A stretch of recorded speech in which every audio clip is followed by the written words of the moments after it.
Marcus Webb ripped the oxygen mask off a firefighter's rig and ran straight into 6 stories of fire. No gear, no helmet, no badge. Just a father's hands and a dead man's instincts. Bystanders screamed. A rookie grabbed his arm. Marcus shoved him aside and disappeared into the smoke. Because the fire captain was still trapped on the 3rd floor, and when Marcus found her, when he dragged the beam off her broken body and pulled away the soot-covered mask, he stopped breathing. That face, that mouth, those eyes, they belonged to the woman he buried 12 years ago. The woman who gave him a son and vanished like smoke. But this story doesn't begin in the fire.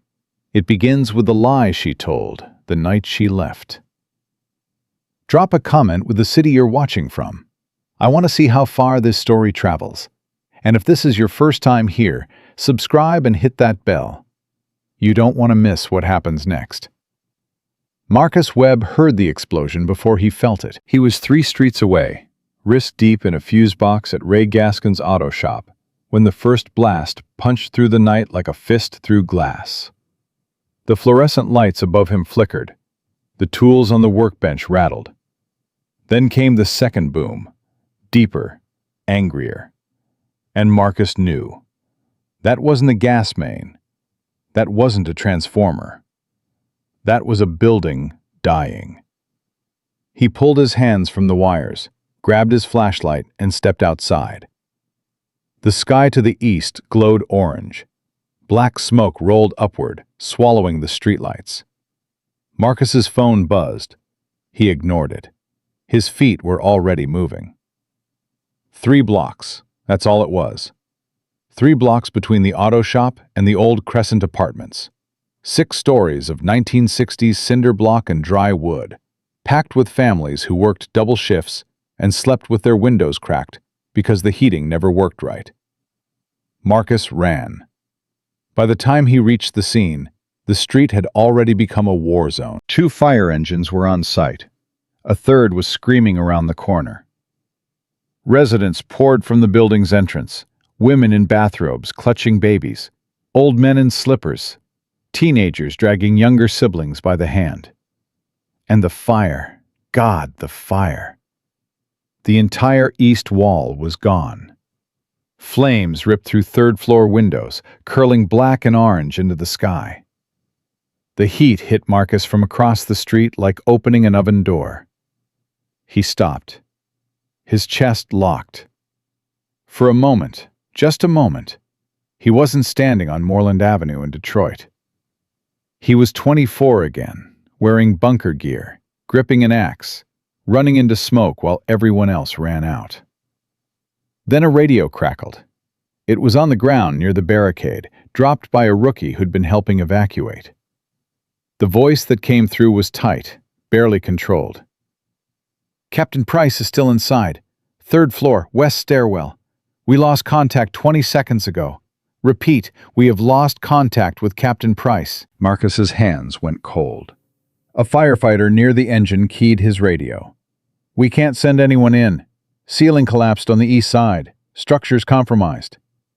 "She's on the 3rd floor. I know where she is. We need to wait for the 2nd alarm company." "She doesn't have time to wait." Marcus looked at the building. He looked at the firefighters regrouping, pulling back, doing exactly what protocol demanded. And he saw something they couldn't see. A side entrance, partially hidden by the angle of the trucks.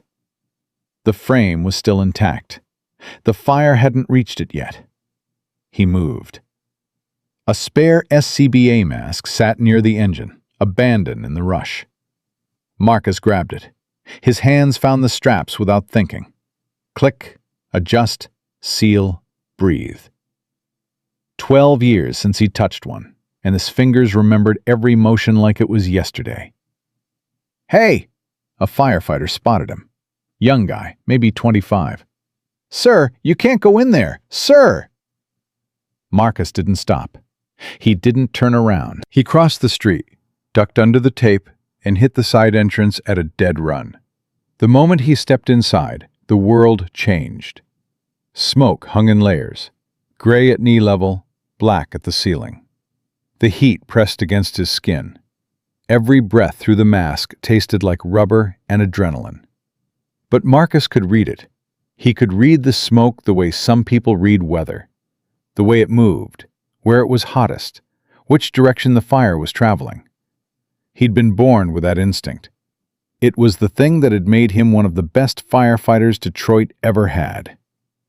Before he threw it all away. He hit the stairwell, took the steps 2 at a time. Second floor, passable. The walls were blackened, but the structure held. Third floor, the heat doubled. Visibility dropped to almost nothing. Marcus swept his flashlight in controlled arcs, left to right, reading the floor for shapes. Then he saw the boot. She was pinned beneath a steel support beam that had ripped free from the ceiling. The beam had caught her across both legs, pressing her against the wall. She was conscious, barely. Her helmet was gone. Blood and soot covered her face. The name stenciled across her bunker coat. Price. Marcus dropped to his knees beside her. "Don't move. I've got you." Her eyes fluttered, unfocused. "Who?" "Stay still. I need to lift this beam." He assessed the weight. Old construction steel. 200 pounds, maybe more. The ceiling above it was sagging, cracked plaster raining down in chunks. He had 90 seconds, maybe less. Marcus braced his legs, gripped the beam, and lifted. 3 inches. His arms screamed, his back locked. She gasped, a sharp, bitten-off sound of pain. "I know," Marcus said through his teeth. "I know it hurts. Stay with me." He adjusted his grip, wedged his shoulder under the metal, and pushed with everything he had. 6 inches. 8. "Move," he said. "Now." "Pull yourself back." She dragged herself backward, her gloved hands clawing at the floor. Her breathing was ragged. Smoke inhalation, maybe cracked ribs. But she moved. Inch by inch, she moved. The second she was clear, Marcus let the beam drop. The crash shook the stairwell. Dust exploded from the walls. He knelt beside her. "Can you stand?" I think so." Her voice was thin, steady though, tough. She tried to rise, and her left leg buckled. Marcus caught her before she hit the ground. "Put your arm over my shoulder." He slid his arm around her waist and lifted. She was lighter than he expected. Her breathing was getting worse. Short, shallow pulls that told Marcus her lungs were filling. They needed to move. Now. He half-carried her toward the stairs. Above them, the ceiling groaned, a deep, structural sound that meant the fire had eaten through the supports. They had seconds before the whole section came down. "You've done this before." Her voice was muffled against his shoulder. Marcus didn't answer. He focused on the next step, and the next. "Your movements," she said between coughs. "The way you read the structure. You're not just some civilian." "Save your breath." "Who are you?" The question echoed in the smoke. Marcus ignored it. "Second floor landing. Keep moving. Don't stop. Protect the airway. Watch for secondary collapse." They burst through the side entrance into the open air. The cold hit Marcus like a wall. Firefighters rushed forward, hands reaching, voices shouting. Paramedics appeared with a stretcher. Someone tried to put an oxygen mask on Marcus. He pushed it away. He stepped back. The crowd was thick enough to disappear into. He could be gone in 10 seconds. Back to his truck.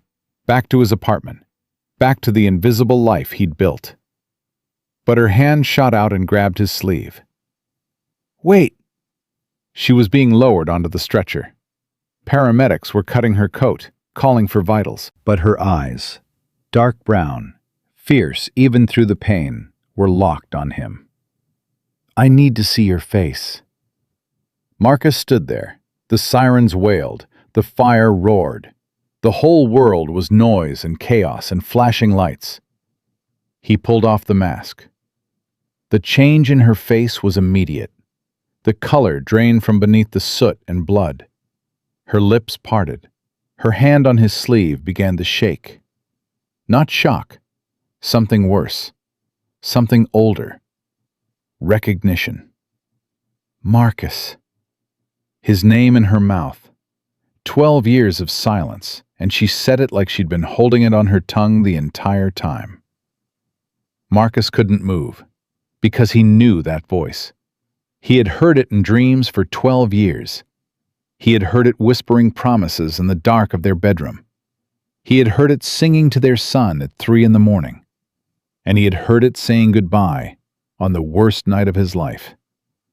Captain Price was Naomi Webb, his wife, the woman who had put their newborn son in his arms and disappeared. "You're here," She whispered, her eyes filled. "You stayed. I thought you'd left. I thought—" Marcus pulled his arm free. His face went flat, empty. A door slamming shut behind his eyes. "I need to go." "Marcus, wait, please." "I need to go." He turned and walked into the crowd. Behind him, Naomi called his name. Once, twice. But the sound was swallowed by the sirens and the shouting and the roar of the building coming apart. Marcus didn't look back. He made it 4 blocks before his hands started shaking. He sat in his truck for 11 minutes, gripping the steering wheel, staring at nothing. His breath came in short, ragged pulls. His jaw was clenched so tight his teeth ached. Naomi. 12 years. 12 years of waking up alone. 12 years of answering his son's questions with half-truths and silence. 12 years of killing the part of himself that had loved her, burying it so deep he thought it was dead. And she was alive, 3 miles from his apartment, wearing a captain's badge. Marcus pressed his forehead against the steering wheel and made a sound that wasn't a word. It came from somewhere below his chest, somewhere primal, the sound a man makes when the thing he buried climbs out of the grave. His phone buzzed. Mrs. Patterson, the neighbor watching Eli. "Mr. Webb, is everything okay? We heard the sirens." Marcus cleared his throat. Twice. "Everything's fine, Mrs. Patterson. I'm on my way." "Eli's been asleep since 9. Didn't even stir." "Thank you. I'll be there in 10 minutes. He drove. Carefully. Controlled. The way he did everything now. When he got home, Mrs. Patterson handed over the sleeping boy, and Marcus carried Eli to his bed. That small room painted pale blue, the shelves lined with dinosaur books, the bed positioned away from the window. Away from the view of the fire station 3 blocks down. Marcus pulled the blanket up to Eli's chin. The boy murmured something, a dream word, soft and shapeless, and turned onto his side. Marcus stood in the doorway and watched his son sleep. This boy, this gentle, bright-eyed, terrified boy who loved space and dinosaurs and carried a fear of fire so deep it lived in his bones, who flinched at every siren, who pressed his hands over his ears and squeezed his eyes shut and shook until the sound passed. Eli had no memory of his mother. Marcus had made sure of that. No photos, no stories, no name.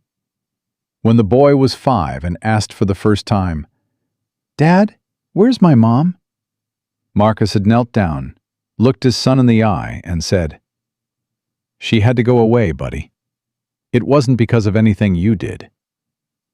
Eli had nodded, slowly, the way children do when they accept something they don't understand. He never asked again. The truth was something Marcus carried alone. Naomi had placed their sleeping 3-week-old son in his arms at 2 a.m. on a Tuesday and said 8 words that had defined every day since. You'll be safer if you forget me," Marcus had begged. On his knees in their living room, holding their baby, he had begged. "Naomi, talk to me. Whatever this is, we can fix it. We can figure it out." She'd shaken her head. Her duffel bag was already by the door. Her eyes were red, but her voice was iron. "There's something I can't fix, Marcus. Something that will destroy you and Eli if I stay. Please, trust me." "Trust you? You're walking out on our family." "I'm saving our family." "This is not saving. This is running." She'd flinched. He'd seen it, the crack in her armor, the moment she almost broke. But she didn't break. She picked up the duffel bag, kissed the baby's forehead, and walked to the door. "Naomi, don't come looking for me." Her hand was on the knob. She didn't turn around. "Please, Marcus, just let me go." The door closed. The apartment went silent, except for the baby whimpering against Marcus's chest. She was gone by morning. No forwarding address, no note, no explanation beyond those 8 impossible words. Marcus searched. God, he searched.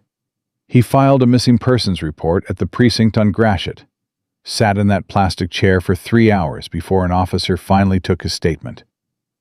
The man behind the desk had looked at Marcus, a young black father with a newborn, and said, with barely concealed disinterest, "She leave a note?" "No." "Take anything with her?" "Just a bag." "Any history of marital problems?"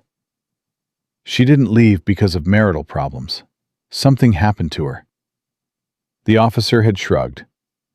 "We'll look into it, Mr. Webb." They didn't look into it. Marcus called her friends, her colleagues at the station, her sister in Cleveland, who said she hadn't heard from Naomi in months. He checked hospitals, shelters, morgues. He drove to every address she'd ever mentioned. He spent nights scrolling through databases and public records, the baby asleep in a car seat beside his desk. Nothing. Naomi Webb had vanished from the earth. 3 months later, Marcus turned in his badge, told the department he couldn't do the job anymore. Single father, night shifts, unpredictable calls. They understood. They shook his hand, clapped his shoulder, said they were sorry to lose him. What they didn't know, what Marcus never told anyone, was the real reason. Every fire truck made him see her face. Every alarm bell sounded like her voice. Every time he pulled on his bunker gear, he smelled her shampoo, the one she used after every shift. Lavender and something else, something that was just her. He couldn't breathe in that station anymore. So Marcus became someone else. He got his electrician's license, found the cheapest apartment in the industrial district, learned to fix other people's broken things, while his own life stayed shattered. He was good at it, not because he loved the work, but because it required the same precision, the same calm hands, the same ability to trace a problem back to its source. He moved through Detroit like a man who had erased himself on purpose. Quiet, efficient, forgettable. A black man in America who understood that invisibility was sometimes the only kind of safety available. Years passed. Eli grew.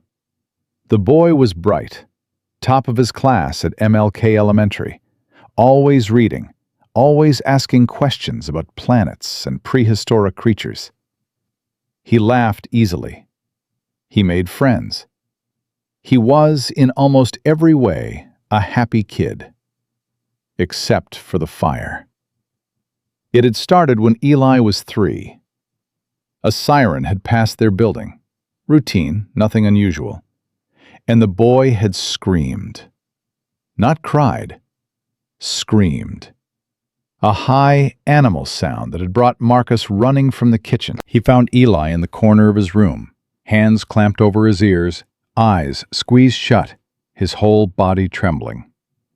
"Hey, hey, hey!" Marcus had scooped him up. "It's okay. It's just a fire truck, buddy. They're going to help people." But Eli had shaken for 20 minutes, and the next time a siren passed, the same thing happened. And the next. And the next. Marcus took him to a pediatrician, then a child psychologist. The diagnosis was vague. Heightened sensory response. Possible early trauma association. The psychologist had asked Marcus if there was a family history of fire-related trauma. Marcus had stared at her and said, "No."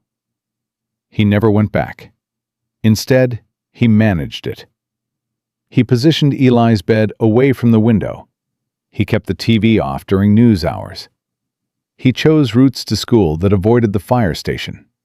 He built a world for his son, where the sirens were muffled, where the flames were distant, where the ghost of a mother in bunker gear couldn't reach. It worked, mostly.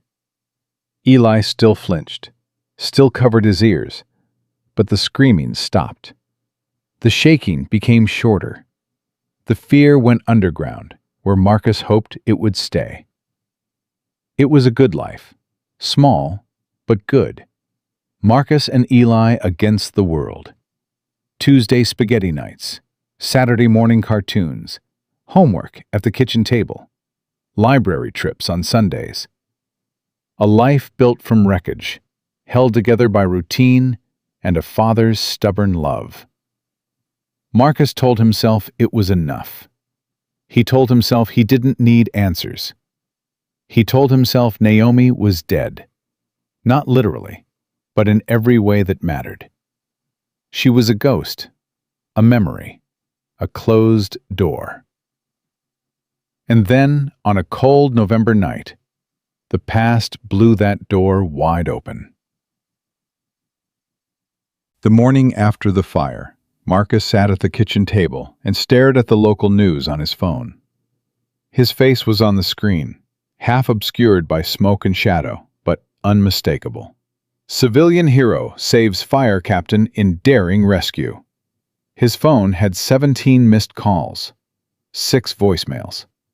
The fire department had issued a public statement thanking the unnamed civilian for his courage. Marcus deleted the voicemails without listening. He turned off his phone. He made Eli's breakfast, scrambled eggs, toast, orange juice, and drove the boy to school. "Dad?" "Yeah, buddy." "I heard the sirens last night. Was there a fire?" Marcus gripped the steering wheel. "There was, but everyone's okay." "Were you there?" A pause. Marcus looked at his son in the rearview mirror. Those dark eyes, so much like Naomi's. So much. "I helped a little." "Did you go inside the fire?" "Eli." "Did you?" Marcus exhaled. "Yeah, buddy. I did." Eli was quiet. Then, in a small voice that cracked something open in Marcus's chest, "Don't do that again, okay, Dad? Please don't do that again." Marcus couldn't speak for a moment. "Okay," he said finally. "I won't." It was the first lie he'd ever told his son. Because Marcus knew, with the certainty of a man who had been running for 12 years, that if Naomi was alive, the fire was just the beginning. She would come looking for him. And when she did, he would have to decide whether to open the door he'd nailed shut or burn it down for good. That decision came sooner than he expected. 3 days after the fire, Marcus was under the hood of a Buick at Ray Gaskin's shop when he heard the tap of crutches on concrete. He didn't need to look up. "We need to talk," Naomi said. Marcus straightened slowly, wiped the grease from his hands with a rag, took his time. When he finally looked at her, she was standing in the shop's doorway, crutches, fire department jacket, her face set with the kind of determination he remembered from 100 emergency calls. Ray glanced between them, muttered something about checking inventory, and disappeared into the back. Marcus crossed his arms. "You shouldn't be here." "I've been looking for you for 12 years, Marcus." Her voice was steady, but her hands trembled on the crutch grips. "I'm not leaving until you hear me out." "There's nothing to hear." "There's everything to hear." She took a step closer. "You think I wanted to leave? You think I woke up one morning and decided to abandon my husband and my baby?" "I don't know what you decided, Naomi. That's the point. You didn't tell me. You just disappeared." "Because I was trying to protect you." The words echoed off the shop walls. Marcus didn't flinch. He had imagined this conversation 1,000 times. In the shower, on the drive to work, in the dark minutes before sleep. He'd rehearsed his anger until it was sharp enough to cut. But standing here, looking at her, the lines around her eyes, the silver threading her hair, the way she held herself like a woman who'd been carrying something heavy for a very long time. His anger felt thin, paper thin. "Protect me from what?" he asked quietly. Naomi took a shaky breath. "After the incident, the fire where Michael Torres died, I was cleared. You know that. The official investigation found no wrongdoing." "I know." "What you don't know is what happened after." Naomi's jaw tightened. "There were people in the department, powerful people, who didn't accept the findings. A young black woman in a leadership role, and a white rookie dies on her watch? They wanted someone to pay." Marcus uncrossed his arms, slowly. "They started spreading rumors, said I deliberately delayed the call, said I was covering something up. And when that didn't stick, they got creative." Naomi's voice dropped. "Someone came to the house 2 weeks before I left. You were on shift. They knocked on the door, and I opened it, and a man I'd never seen before told me that if I didn't resign and disappear, they would make sure you were investigated. Framed, fired, maybe arrested. They knew about your background, Marcus. They knew you'd have no protection." Marcus stared at her. His hands had gone still at his sides. "I didn't know if it was real," Naomi said. "I didn't know if they had the power to do what they threatened. But I couldn't take that chance. Not with Eli 3 weeks old. Not with you." "So you ran?" "I ran." Naomi's tears fell. "I changed my name, moved to Ohio, started over from nothing. I told myself it was temporary, that I'd figure out who was behind it, clear our names, come back." But the months turned into years, and when I finally tried to reach you, the number was disconnected. I went to the apartment. Empty. I thought... Her voice broke. "I thought you were gone. I thought maybe you'd left Detroit, found someone else. I thought..." She pressed her fist against her mouth. "I thought Eli was..." "Alive," Marcus said. "He's alive. He's 7 years old. He's in 2nd grade. He reads books about dinosaurs and builds spaceships out of blocks, and he is terrified of fire, Naomi. Terrified. Every siren that passes our building sends him into a panic. He shakes. He covers his ears. He has nightmares about flames." Naomi made a sound, low, gutted, barely human. "That's what your protection did," Marcus said. "That's what 12 years of silence gave our son." "I didn't know." Naomi was shaking. "Marcus, I swear to God, I didn't know. I thought, all these years, I thought you were both better off." "Better off?" Marcus's laugh was hollow. "I spent a year looking for you. I filed police reports. I sat in a precinct for 3 hours while a cop asked me if we had marital problems. I called every person we knew. And then I stopped, because our son needed a father more than I needed answers. The shop was silent, except for the buzz of the fluorescent lights. "You should have trusted me," Marcus said. "Whatever they threatened, whatever they said, you should have told me. We could have fought it together." "I know." Naomi wiped her eyes with the back of her hand. "I was 24, Marcus. I was terrified and guilty, and I made the worst decision of my life. And I have to live with that. But I need you to know, I never stopped loving you. Either of you. Not for one single day." Marcus looked at her for a long time. 12 years of questions. 12 years of fury. And here were the answers, standing in a greasy auto shop on crutches, crying. The worst part wasn't the anger. The worst part was that he understood. "Love isn't enough," he said. "I know. It's not even close to enough." "I know that too."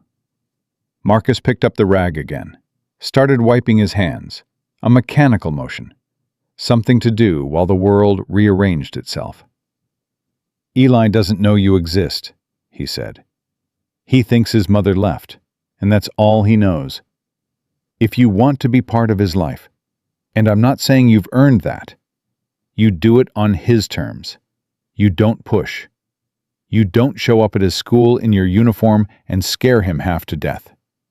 You let him decide." Naomi nodded. "Anything. And you don't lie to him. Not once. Not ever. He gets the truth, the age-appropriate version, when he's ready." "I understand." "And Naomi?" Marcus met her eyes. "If you leave again, if you walk away from that boy one more time, I will never let you near him again. Do you understand me?" "I understand." Marcus turned back to the Buick. His hands were steady now. The shaking had stopped.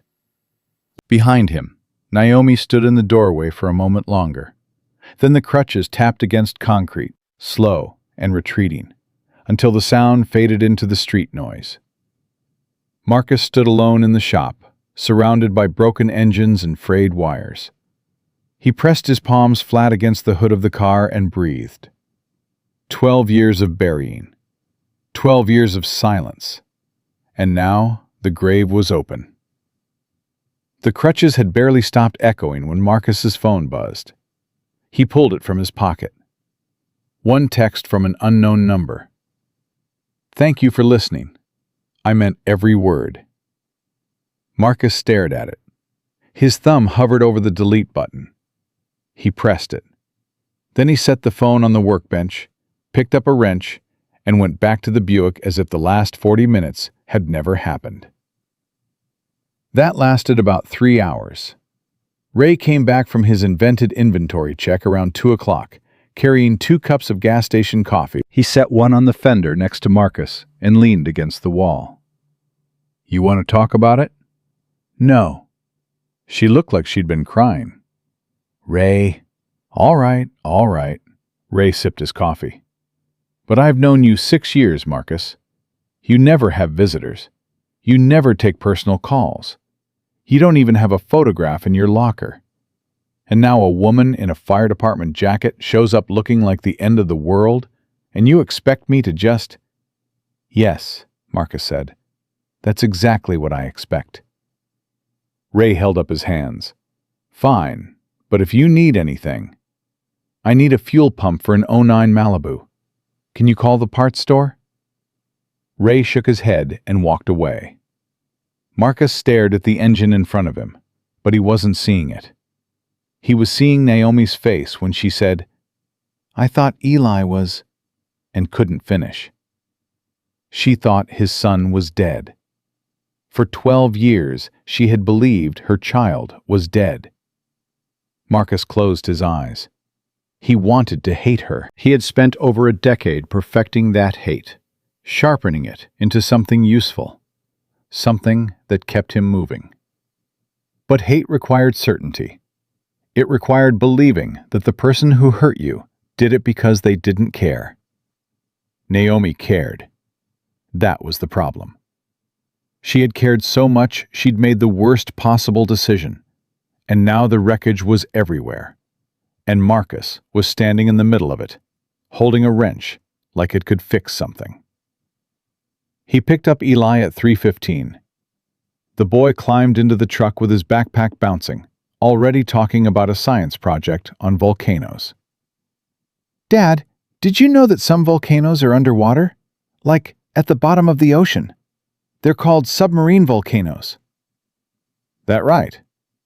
"Yeah, and when they erupt, sometimes they make new islands. Whole islands, Dad, just from lava."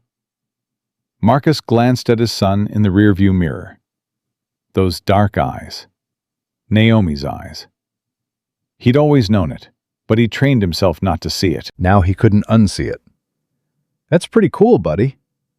Can we make a volcano for the science fair with baking soda and vinegar?" "Sure. We'll work on it this weekend." Eli grinned, wide, unguarded, 7 years old and still believing his father could fix anything. Marcus gripped the steering wheel and drove home. That night, after dinner, after homework, after Eli's bath and bedtime story, Marcus sat at the kitchen table in the dark. His phone was in front of him. Naomi had sent one more message, sometime around 6. "I'm not going to push. I'll wait. However long it takes." Marcus read it 3 times. Then he set the phone face down and pressed his palms against his eyes. He didn't sleep that night, or the next. Naomi kept her word. She didn't call. She didn't show up. She sent one message a day, never more, and the messages were simple. "I'm here if you need me. Thinking of you both. I hope Eli had a good day." Marcus didn't respond to any of them, but he stopped deleting them. A week passed. Then 2. The news cycle moved on. The fire at the Crescent Apartments faded from the headlines, replaced by a city council scandal and a Lions game. Marcus went back to his routines: fuse boxes, circuit breakers, flickering lights in dentist offices. He picked Eli up from school. He cooked dinner. He checked homework. He existed. But something had shifted. A crack in the foundation of the life he'd built. He felt it every time he looked at Eli. Every time the boy flinched at a siren. Every time Marcus tucked him in and the boy's small hand gripped his sleeve like he was afraid his father would disappear too. Eli didn't know what he was afraid of. He just knew something was missing. And Marcus had spent 7 years trying to fill that hole with routine and stability and sheer willpower. And it hadn't been enough. It had never been enough. On a Tuesday night, 3 weeks after the fire, Marcus did something he hadn't done in years. He opened the closet in his bedroom, pushed aside the winter coats, and pulled out a cardboard box from the back. Inside were the things he'd kept. Not many. He'd thrown most of it away in the first year. But some things he couldn't destroy. Naomi's badge, her first one from when she was a probie, scratched and tarnished. A photograph, the only one, of the 2 of them at the academy graduation. Marcus in his dress uniform, 22 years old, grinning like a man who'd just won the lottery. Naomi beside him, her arm through his, her smile so bright it burned. And a card, a birthday card she'd given him 3 months before Eli was born. Marcus opened it, her handwriting sharp and slanted. "To the man who runs into fire and somehow makes me feel safe. Happy birthday. I love you more than I know how to say. N." Marcus closed the card, put it back in the box, put the box back in the closet, sat on the edge of his bed and stared at the wall for a long time. Then he picked up his phone and typed 3 words. "We need rules." Naomi's response came in 11 seconds. "Name them." No uniform around Eli. No showing up without asking first. No telling him who you are until I say he's ready. Agreed. And you, come to the apartment. Neutral ground. I want him comfortable. When? Marcus hesitated. His thumb hovered. He could still stop this. He could still slam the door, throw away the phone, go back to the silence. He could protect himself the way he'd been protecting himself for 12 years, by refusing to feel anything. But Eli's voice echoed in his head, that small, terrified question from the night of the fire. What if they don't come back? The boy was afraid, not just of sirens, not just of fire. He was afraid of losing people. And Marcus realized, sitting alone in his dark bedroom, that Eli had learned that fear from him. Saturday, Marcus typed. 2:00. Don't be late. I won't be. Thank you, Marcus. He set the phone down. His hands were shaking again. Saturday came cold and clear. Marcus cleaned the apartment twice. He made sure Eli's room was tidy. He put coffee on. Then he sat at the kitchen table and waited, feeling like a man about to defuse a bomb. Eli was in his room, building a spaceship out of blocks. He didn't know anyone was coming. Marcus hadn't told him yet because he didn't know how. How do you tell a 7-year-old boy that a stranger is coming to visit, and that stranger is the mother who left before he could remember her face? At 1:55, a knock at the door. Marcus opened it. Naomi stood in the hallway, wearing jeans and a gray sweater. No jacket, no uniform. Her hair was down. He hadn't seen it down in 12 years. She looked smaller without the bunker gear. More human. More like the woman he'd married. She was holding a brown paper bag. I brought cookies, she said. From that bakery on Woodward. The one that does the oatmeal raisin. Marcus stared at her. That had been his favorite. She remembered. Come in, he said. Naomi stepped inside. Her eyes moved across the apartment. The small kitchen, the worn couch, the bookshelf overflowing with Eli's books. She paused at the hallway leading to Eli's room. He's in there? She asked softly. Yeah, he's building something. He does that a lot. Naomi pressed her lips together. Marcus could see her fighting for control. Her chin trembled. Her eyes were glassy. But she didn't cry. You ready? Marcus asked. No, she said. But I don't think I ever will be. Marcus nodded. He understood that. He walked to Eli's door and knocked once. Hey, buddy. Come out here for a minute. There's someone I want you to meet. Eli appeared in the doorway, a half-built spaceship in his hands. He looked up at Naomi with open curiosity. No fear, no recognition. Just a kid meeting a stranger.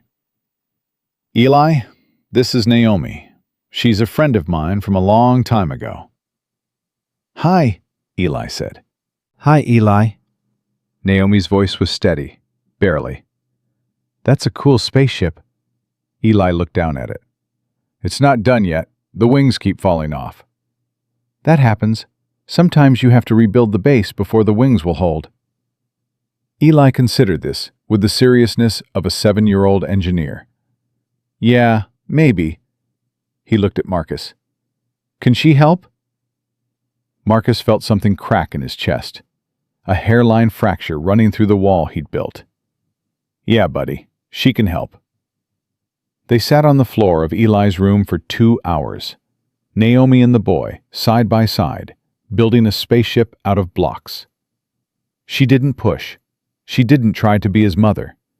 She was just a woman on the floor, handing him pieces when he asked for them, listening to him explain the difference between the Apollo rockets and the space shuttle. Marcus watched from the doorway, arms crossed, his back against the frame. He watched Naomi's hands, the same hands that gripped fire hoses and pried open doors, carefully placed tiny blocks where Eli pointed. He watched her face when the boy laughed at something she said. The way her whole body softened. The way her eyes filled and she blinked it away before Eli could see. At 4 o'clock, Marcus called it. "All right, buddy. Time to let Naomi get going." "Already?" Eli looked disappointed. "But we didn't finish the wings." "I can come back," Naomi said. She looked at Marcus. "If that's okay." Marcus held her gaze. "We'll see." Naomi stood up. She looked down at Eli. For a moment, Marcus thought she was going to reach out and touch his face. Her hand twitched, but she caught herself. "It was really nice meeting you, Eli." "You too. You're pretty good at building stuff." Naomi smiled. It was the most painful smile Marcus had ever seen. "Thanks, kid. So are you." Marcus walked her to the door. In the hallway, out of Eli's earshot, Naomi stopped. She leaned against the wall and pressed both hands over her mouth. Her shoulders shook. Marcus stood there. He didn't touch her. He didn't comfort her. He just stood there and let her feel it. "He's perfect," she said through her hands. "Marcus, he's so perfect." "I know." "He looks like—" She couldn't finish. "He looks like you," Marcus said. "He's always looked like you." Naomi lowered her hands. Her face was wet. "Thank you for letting me see him." Marcus nodded. Then, because the words came before he could stop them, "He asked about you once, when he was 5. Asked where his mom was." Naomi went still. "What did you tell him?" "That you had to go away. That it wasn't his fault." Naomi closed her eyes. "Was that enough?" "Nothing about this has ever been enough." Marcus opened the apartment door. "Saturday, same time. Don't bring cookies again. He'll start expecting them." A ghost of a smile crossed Naomi's face. "What should I bring?" "Just yourself. That's enough to deal with." She left. Marcus closed the door and leaned against it. From Eli's room, the boy called out, "Dad, is Naomi coming back?" Marcus stared at the ceiling. "Yeah, buddy. I think she is." The visits became a rhythm. Every Saturday, 2 o'clock. Naomi in jeans and a sweater, never the uniform. She and Eli built things, spaceships, then dinosaur habitats, then an elaborate city made of cardboard boxes and tape. She brought books about space. She listened to his stories about school. She laughed at his jokes, even the ones that didn't make sense. She never pushed. She never tried to be more than what she was. A new person in his life who showed up every week and paid attention. Marcus watched it all. He kept his distance. He made coffee. He answered emails. He stayed close enough to intervene if Eli got uncomfortable, but far enough to let them breathe. And slowly, in increments so small they were almost invisible, something changed. Eli started talking about Naomi during the week. "Naomi says Jupiter has 79 moons. Naomi told me about this book. Dad, do you think Naomi likes spaghetti?" Marcus answered each question carefully. "Probably. You'll have to ask her." "I'm sure she does." He didn't say what he was thinking, which was that Naomi had loved spaghetti, that she used to make it every Thursday night in their old apartment, the one with the leaky faucet, and the neighbor who played saxophone at midnight. That she'd stand at the stove barefoot, singing under her breath, stirring the sauce with one hand, while Marcus wrapped his arms around her waist and told her she was burning the garlic. He didn't say any of that. Some memories were too sharp to speak aloud. 4 weeks into the visits, Eli asked the question Marcus had been dreading. They were at dinner. Spaghetti, as it happened. Eli was twirling noodles around his fork with the intense concentration of a boy who hadn't yet mastered the technique. Dad? Yeah? How come Naomi doesn't have a family? Marcus set down his fork. What do you mean? She never talks about having kids or a husband or anything. She's always by herself. Doesn't she get lonely? Marcus looked at his son, 7 years old, dark eyes full of genuine concern for a woman he'd known for a month. I think sometimes people have families, Marcus said carefully, and things happen that pull them apart. It doesn't mean they stop being a family. It just means they have to find their way back. Eli thought about this. Like when you lose something and then you find it again? Yeah, buddy. Something like that. Is that what happened to my mom? Marcus's breath stopped. The fork in his hand felt suddenly heavy. What made you think of that? Eli shrugged, the way kids do when they're asking the biggest question of their lives and pretending it's small. I don't know. I just sometimes think about it. Like, maybe she didn't want to leave. Maybe something happened and she got lost. And maybe she's trying to find her way back. Marcus stared at his son. The boy didn't know. He couldn't possibly know. But somehow, with the terrifying intuition of a child who has spent his whole life sensing the shape of an absence, he had gotten closer to the truth than anyone. Maybe, Marcus said. His voice was rough. Maybe that's exactly what happened. Would you let her come back, if she tried? The question hung in the air between them. Marcus looked at his son, this boy he had raised alone, this boy who had never known his mother's face, but had somehow understood her absence better than Marcus ever had. Yeah, Marcus said. I think I would. Eli nodded, satisfied, and went back to his spaghetti. Marcus sat very still. His eyes burned. He blinked it away before the boy could see. That night, after Eli was asleep, Marcus picked up his phone and called Naomi. She answered on the first ring, as if she'd been holding the phone, waiting. Marcus? He asked about you tonight. Silence. Not you specifically. He asked about his mother. He said maybe she got lost and was trying to find her way back. He heard Naomi's breath catch.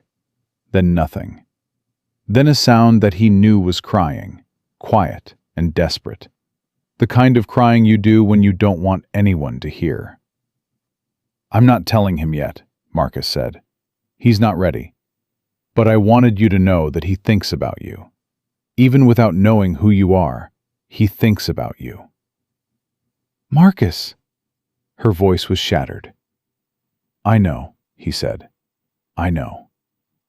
They stayed on the phone in silence for a long time. Neither of them spoke. Neither of them hung up. Two people breathing in the dark, separated by 3 miles of city, connected by the thin thread of a son who was trying to rebuild something he'd never had. Marcus ended the call at midnight. He sat at the kitchen table and looked at the chair where Eli had been sitting, the plate with the remnants of spaghetti sauce, the napkin the boy had carefully folded the way Marcus had taught him. His son was trying to find his way to a mother he'd never known. And Marcus, who had spent 12 years building walls, was going to have to decide whether to tear them down. The cracks were already showing. He could feel the foundation shifting. The question wasn't whether the walls would fall. The question was what would be left standing when they did. Marcus made the call on a Wednesday morning. He was sitting in his truck outside MLK Elementary, 10 minutes early for pickup, when his phone rang. Not Naomi, a number he hadn't seen in years. He answered before he could think better of it. Marcus Webb? Who's asking? This is Lieutenant James Eckhart, Detroit Fire Department, Internal Affairs Division. I was hoping we could talk. Marcus's hand tightened on the steering wheel. About what? About the rescue at the Crescent Apartments. You entered an active fire without authorization, Mr. Webb. You took department equipment. You compromised an active scene. I saved your captain's life. You did, and the department is grateful. But there are protocols and there are questions. I'd like to sit down with you, informally. Marcus stared through the windshield. And if I say no? Then we have the conversation formally, at the station, on the record. Marcus exhaled. 12 years of invisibility, and one night had blown it all apart. When? Tomorrow, 9 a.m., Station 12 on Michigan Avenue. Ask for me at the front desk. Marcus hung up. He sat in the truck for a long time, his mind turning. Internal Affairs didn't investigate civilians. They investigated firefighters, which meant this wasn't about the rescue. This was about something else. This was about Naomi. He called her that night, after Eli was asleep. Internal Affairs wants to talk to me. Naomi was quiet for 3 seconds. Who called you? Lieutenant Eckhart. James Eckhart. Naomi's voice went flat. He was part of the original investigation, after Michael Torres died. He was one of the ones who cleared me. Then why is he calling me? Because you showing up at that fire raised questions. People are wondering who you are, how you knew what you were doing in that building. And if they dig into your background, they're going to find out you were DFD, that you left 12 years ago, and that your wife was Naomi Webb, who disappeared around the same time. Marcus closed his eyes. They're going to connect us. They might already have. Naomi, is this about the people who threatened you? The ones who wanted you gone? She didn't answer immediately. When she did, her voice was careful. I don't know who they were, Marcus. I never found out. When I left, the threats stopped. I assumed they got what they wanted. And if they didn't? If someone in that department still has a reason to keep you quiet, then you walking into that fire and pulling me out just put a spotlight on both of us. Marcus pressed his palm against his forehead. I should have let you burn. You don't mean that. No, but it would have been simpler. They were both quiet. Marcus could hear her breathing on the other end, steady, controlled, the way she breathed before entering a fire. Don't go alone, Naomi said. To the meeting. Don't go without someone who knows what's happening. I'm not bringing a lawyer to an informal conversation. Then bring me. Absolutely not, Marcus. If they're trying to connect us, walking in together is the worst thing we could do. I'll handle it. The way you handle everything? Alone? The words hit harder than she probably intended. Marcus let them sit. I'll be fine, he said. I've been answering questions by myself for 12 years. One more won't kill me. He hung up before she could argue. Station 12 was a red brick building with white trim, built in the 70s, maintained with a kind of grudging civic investment that kept the lights on, but not much else. Marcus parked across the street and sat in his truck for 5 minutes, watching firefighters move in and out of the bay doors. He hadn't been inside a fire station since the day he turned in his badge. The sight of the trucks, the gear hanging in open lockers, the faint smell of diesel and sweat, it hit him like a physical thing. Not nostalgia, something sharper. The phantom ache of a limb he'd cut off himself. He got out of the truck and walked in. Eckhart was waiting in a second-floor office. Mid-50s, gray hair buzzed short, built like a man who'd spent 30 years hauling hose. He stood when Marcus entered and extended his hand. Mr. Webb, thanks for coming in. Marcus shook it. Firm grip. Eye contact. The man was measuring him. Coffee? Eckhart asked. No, let's just do this. Eckhart sat behind the desk. Marcus took the chair across from him. The office was small. filing cabinets, a window that looked out on the drill yard, a framed photo on the desk, Eckhart with a woman and two teenagers. Family man. "I'll be straight with you," Eckhart said. "The department wants to give you a commendation. The mayor's office is involved. They want a ceremony, a photo op, the whole thing. Hero civilian saves fire captain. It's a good story." "I'm not interested." "I figured. But before we close the book on this, I have a few questions." Eckhart opened a folder. "You entered the building through a secondary access point that wasn't visible from the command post. You took an SCBA mask from Engine 7. You navigated 3 floors of an actively burning structure, located the captain, freed her from under a collapsed beam, and carried her out. The whole thing took approximately 4 minutes. Sounds about right?" "That's not a civilian skill set, Mr. Webb." Marcus didn't blink. "I've done some training." "You were DFD 7 years ago. No, 12. You were with Ladder 23, one of the best probies they'd ever had, from what I hear. Left after 3 years on the job. Reason given? Personal." "That's correct." "Your wife at the time was Naomi Webb, also DFD. She left the department around the same period. Also personal reasons." Marcus kept his face neutral. "Is there a question in here, Lieutenant?" Eckhart leaned back. "Captain Price, the woman you rescued. Her real name is Naomi Webb. She changed it legally 9 years ago, when she transferred to the Columbus Division. She moved back to Detroit 2 years ago under her new name.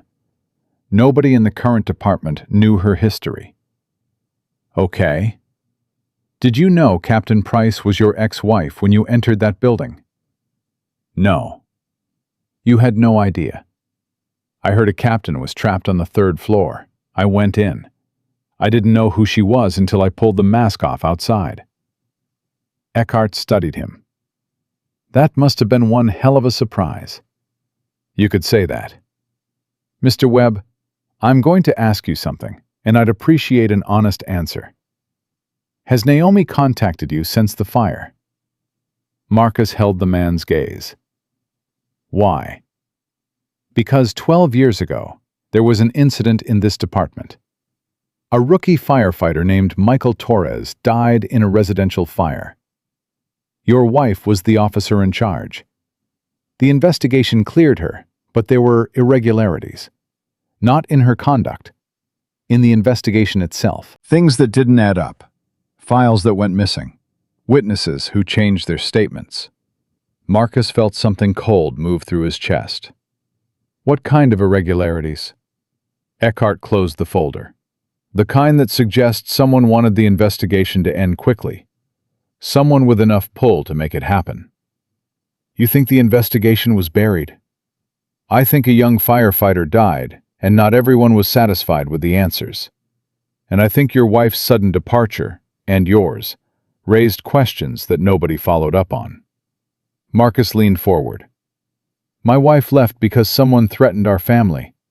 Someone told her that if she didn't disappear, they'd come after me and our son. She was 24 years old with a newborn, and she was terrified. She didn't run because she was guilty.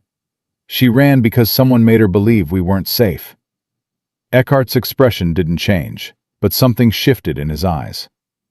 "She told you this?" "Recently, yeah." "Do you believe her?" Marcus thought about it. He thought about Naomi at 24. Fierce, principled, stubborn to a fault. He thought about the woman who had stood in Ray Gaskin's auto shop on crutches and told him the truth with tears running down her face. "I believe her," Marcus said. "She's a lot of things, but she's not a liar." Eckhart was quiet for a long moment. Then he opened a drawer and pulled out a second folder. This one was thicker, older, the edges worn soft. "The Torres investigation," he said. "I was part of the original team. I signed off on the findings. Cleared your wife. Case closed. He paused. But it never sat right with me. The fire in that building started in a storage room on the first floor. The official cause was electrical. But the burn patterns were wrong. I flagged it. My supervisor told me to drop it. You think it was arson. I think someone set that fire, and when a rookie died because of it, they needed a scapegoat. Your wife was convenient. Young, black, rising fast. She'd made enemies. Marcus's jaw tightened. Who? I don't know. Not yet. But when Captain Price, your wife, transferred back to Detroit 2 years ago, I started looking into it again. Quietly. Off the books. Eckhart met Marcus's eyes. The night of the Crescent Fire, the explosion that caused the initial blast? Same burn pattern, same accelerant signature, same damn MO as the Torres fire. The room went very still. You're telling me someone set the Crescent Fire, Marcus said, slowly. I'm telling you the Crescent Fire wasn't an accident. And I'm telling you that your wife being trapped inside that building might not have been a coincidence. Marcus stood up. The chair scraped against the floor. Someone tried to kill her. I can't prove that yet, but the pattern is there. And now that you've pulled her out and the whole city knows her face, whoever did this knows she's alive and back in Detroit. Does Naomi know? I haven't told her. I'm telling you first because you're not in the department. You're not bound by the chain of command. And because, from what I can see, you're the only person in this city who gives a damn about what happens to her. Marcus stared at Eckhart. The man's face was lined with a kind of weariness that comes from carrying a secret for over a decade. Why now? Marcus asked. Why are you digging this up after 12 years? Because Michael Torres had a daughter. She's 19 now. She came to see me last month. Said she'd been going through her father's things and found a letter he'd written the week before he died. In it, he told his wife he'd seen something at the station, something that scared him. He didn't say what. He said he was going to report it.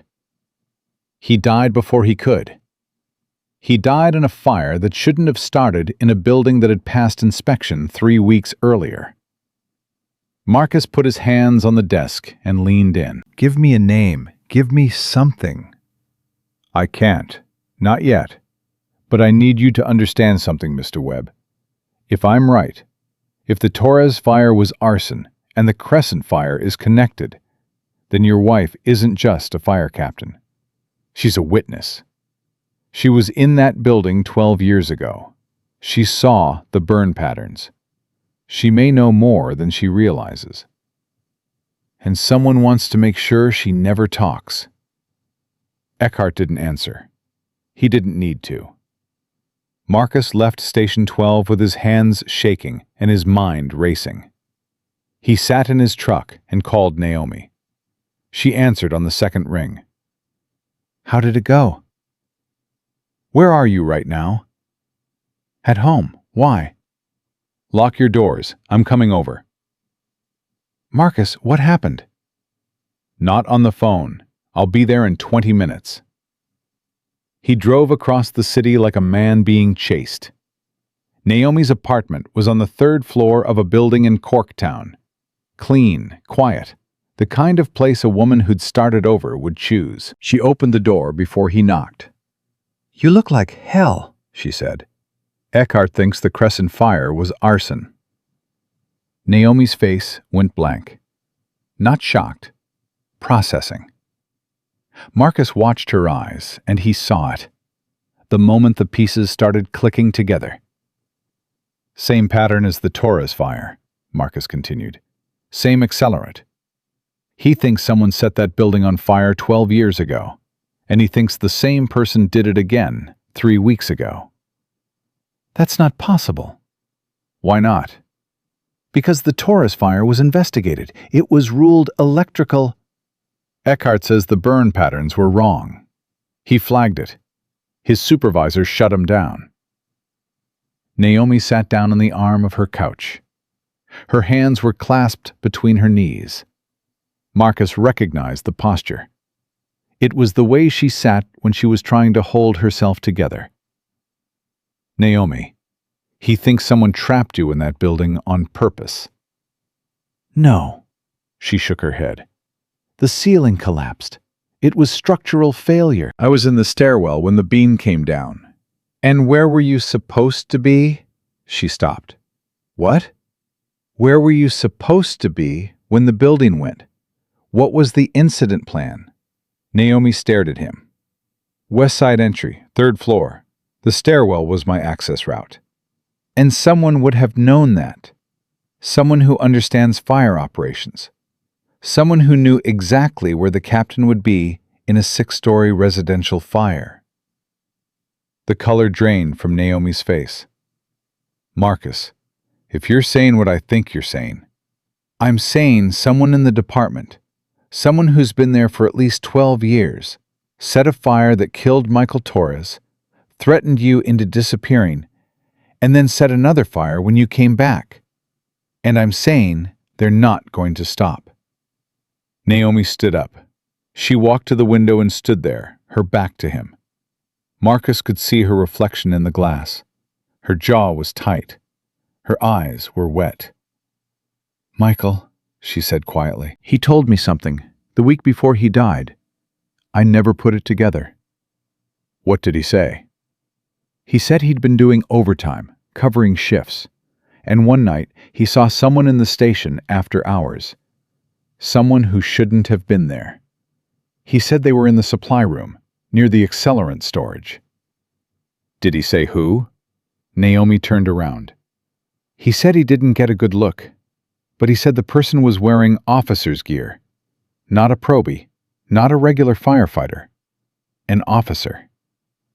Did he report it? He said he was going to. He said he wanted to be sure before he made accusations. Naomi's voice cracked. He died 4 days later. Marcus crossed the room. He stood in front of her, close enough to see the fear behind her eyes. Fear she'd been carrying for 12 years, buried under rank and duty and distance. We need to tell Eckhart, Marcus said. If I come forward with this, whoever did it will know I'm talking, and if they're willing to set fires to keep me quiet. They already tried to kill you, Naomi. Staying quiet isn't keeping you safe. It never did. She looked at him. Her chin trembled. What about Eli? Eli is safe. I'll make sure of that. You can't promise that. Watch me. They stood there, inches apart, the weight of everything unsaid pressing between them. Marcus could feel her shaking, not from cold, from the kind of fear that lives in the bones, the fear of a woman who'd spent 12 years running and was finally being asked to stand still. I'm not going to let anyone hurt you, Marcus said, or our son. I don't care who they are. I don't care what it costs. Naomi's hand came up and gripped the front of his jacket. Not a romantic gesture, a desperate one. The grip of a woman holding on to the only solid thing in a world that was tilting. I'm scared, Marcus. I know. I've been scared for 12 years. I know. But you're not alone anymore. She looked up at him. Those dark eyes. Eli's eyes. The eyes that had haunted Marcus through a decade of silence. Do you trust me? She asked. I'm here, aren't I? That's not what I asked. Marcus held her gaze. Trust. The word Naomi had used the night she left. Trust me. You'll be safer if you forget me. She had asked him to trust her then, and it had cost him everything. I'm working on it, he said. Naomi nodded. She released his jacket.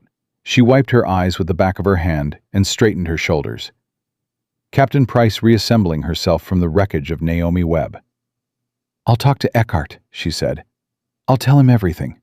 About Michael, about the threats, about what I saw.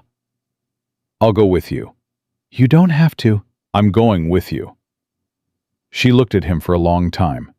Then she nodded once. Okay. Marcus left Naomi's apartment at midnight.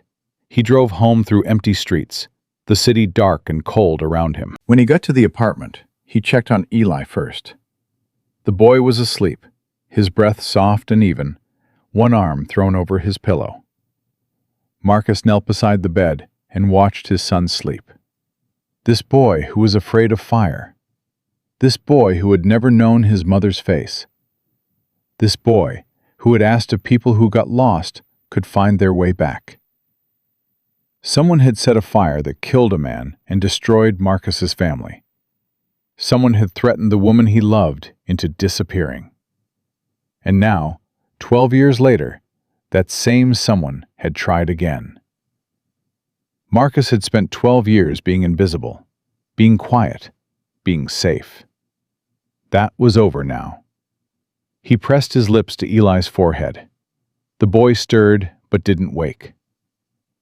I promised you nothing bad would happen, Marcus whispered. I intend to keep that promise. He stood up.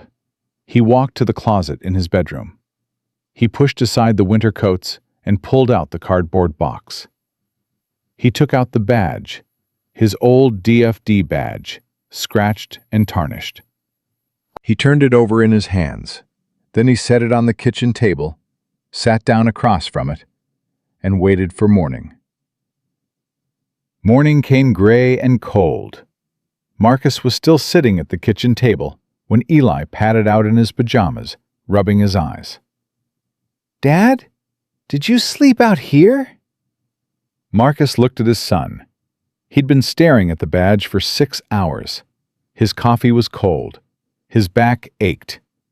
But his mind was clear. Clearer than it had been in 12 years. Couldn't sleep, buddy. You hungry? Yeah. Eli climbed into his chair and then noticed the badge on the table. He reached for it. What's this? Marcus watched the boy turn it over in his small hands. It's a badge from a long time ago. It looks like a fire badge. It is. Eli looked up. Whose is it? Marcus held his son's gaze. Mine. The boy's eyes went wide. You were a firefighter? A long time ago, before you were born. Why'd you stop? Marcus took the badge gently from Eli's hands and set it aside. Because being your dad was more important. Come on, let's make some eggs. He cooked breakfast. He drove Eli to school. He kissed the boy's forehead at the drop-off line and watched him disappear through the doors. Then he drove to Naomi's apartment. She was waiting outside, dressed in civilian clothes, dark jacket, jeans, boots, no crutches. She'd healed faster than the doctors expected. She looked like she hadn't slept either. You ready? Marcus asked when she got in the truck. No. Yeah, me neither. They drove to Station 12 in silence. Marcus parked in the same spot as the day before. They sat in the truck for a moment, neither moving. Whatever happens in there, Naomi said, I want you to know that I would do it all differently. If I could go back, I would have stayed and fought. I know. And I would have trusted you. Marcus looked at her. Let's go. Eckhart was waiting in the same office. He stood when they walked in together, and Marcus saw the flicker of surprise on his face, quickly controlled. Captain Price, I wasn't expecting you. My name is Naomi Webb, she said, and I think you know that already. Eckhart looked at Marcus. Marcus gave a slight nod. Eckhart closed the office door. They sat. Naomi's hands were folded in her lap, her knuckles white. But her voice was steady when she started talking. She told Eckhart everything. The Torres fire, Michael's comment about seeing someone in the station after hours, the threats that came 2 weeks before she left, the man at her door, tall, white, late 40s, gray at the temples. He'd known her name, her address, Marcus's shift schedule, the fact that they had a newborn. He said if I didn't resign and leave Detroit, they would come after Marcus. He said they had the power to make it look like Marcus was involved in the Torres cover-up, that he'd lose his badge, face criminal charges, maybe worse. Did he identify himself? Eckhart asked. No, but he was wearing a department ring, class of '89. I saw it when he put his hand on my doorframe. Eckhart wrote something down. Would you recognize him if you saw him again? I've been trying to forget his face for 12 years. Yeah, I'd recognize him. Eckhart opened the Torres file and spread it across the desk. Reports, photographs, witness statements. He walked them through what he'd found. The mismatched burn patterns, the accelerant traces that had been noted and then removed from the final report. The witness who'd initially described seeing someone near the storage room before the fire and then recanted. Someone edited this investigation, Eckhart said. Someone with enough authority to alter records and pressure witnesses. I spent a year trying to trace it, and every road leads to the same wall. What wall? Marcus asked. Battalion Chief Warren Gaines. Naomi went still. Marcus watched her face change. Not shock, but recognition. The slow, terrible click of something she'd suspected, but never confirmed. Gaines, she said quietly. He was the incident commander the night Michael died. He was also the one who pushed for a quick investigation, pressured the board to close the case. And he was the one who signed off on the final report, the one with the missing accelerant data. He's still in the department? Marcus asked. Deputy chief now. Has been for 8 years. He's 2 steps from running the whole show. Naomi's hands were shaking. He killed Michael. He set that fire, and Michael walked into it and died, and then he covered it up. I can't prove it yet, Eckhart said. The physical evidence from the Torres fire was destroyed per retention policy 5 years ago. But the Crescent fire is fresh. The arson investigators are still processing the scene. If the accelerant signature matches, and if I can connect Gaines to that building. He tried to kill me. Naomi's voice cracked for the first time. He knew I'd be on the 3rd floor. He knew the entry route. He set that fire to bury me in it. Why? Marcus leaned forward. Why now? She's been back in Detroit for 2 years. Why wait? Eckhart hesitated. Michael Torres's daughter. Her name is Sophia. She contacted the department last month, asking to reopen her father's case. She had the letter, the one where Michael mentioned seeing someone in the station. She went public with it, posted it online. Local media picked it up. Gaines got scared, Marcus said. Sophia's letter doesn't name anyone, but if the case gets reopened and Naomi is deposed as a witness, she could corroborate what Michael saw. She was in that station. She worked those shifts. She might remember details she doesn't even realize she has. So he tried to eliminate the witness, Marcus said. The words tasted like acid. Naomi stood up abruptly. She walked to the window and stood there, her arms crossed, her shoulders rigid. Marcus knew that posture. She was holding herself together through sheer force of will. I spent 12 years hating myself, she said, her back to them. 12 years believing I'd failed Michael, that I should have checked that door sooner, that I should have sent him down instead of up. And the whole time, it was Gaines. Naomi, he let me take the guilt. He watched me destroy my family, my career, my life. And he sat behind his desk and let it happen. That's why we need to be smart about this, Eckhart said. Gaines has 30 years in the department. He has allies, connections, political cover. If we come at him without airtight evidence, he'll bury us the same way he buried the Torres investigation. Then we get the evidence, Marcus turned to Eckhart. The Crescent Fire. What do the arson investigators have? The report isn't final yet, but I have a contact in the lab. The preliminary findings show traces of a petroleum-based accelerant in the east stairwell, same area where the initial explosion occurred. That's not consistent with the building's materials. What about the building itself? Who owned it? A holding company called Lakeshore Properties. I ran it. 3 layers of shell corporations. I'm still digging, but one of the board members has a connection to the firefighters' pension fund. Which Gaines manages, Naomi said from the window. Co-manages, along with the city controller. Marcus looked at Eckhart. You're saying this isn't just about covering up a death. This is about money. I'm saying a deputy chief who controls a pension fund, owns property through shell companies, and has a history of making problems disappear is someone with a lot to protect and a lot to lose. Naomi turned around.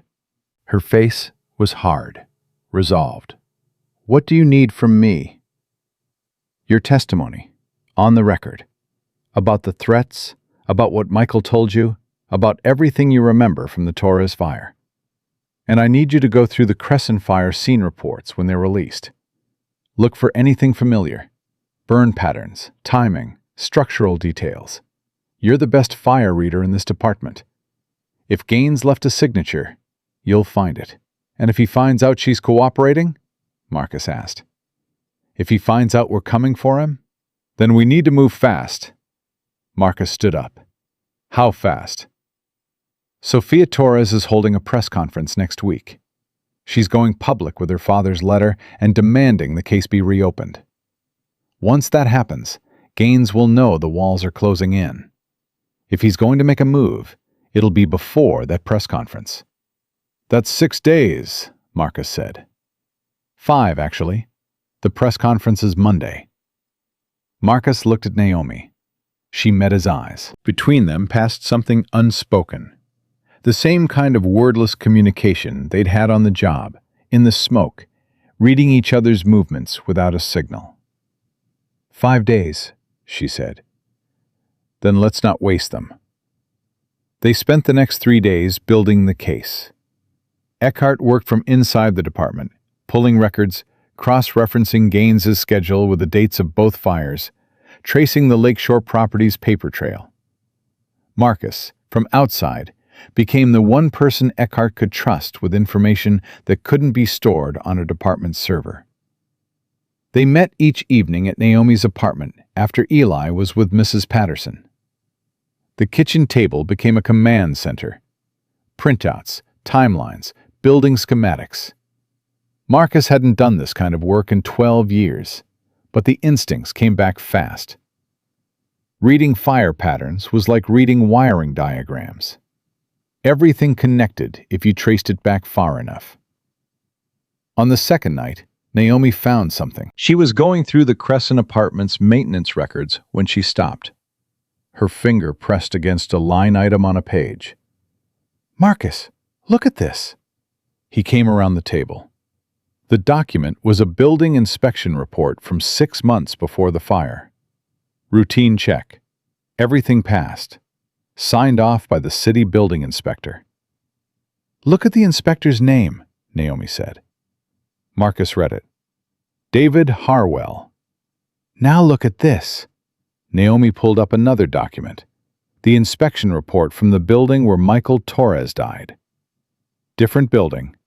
Different year. Same inspector.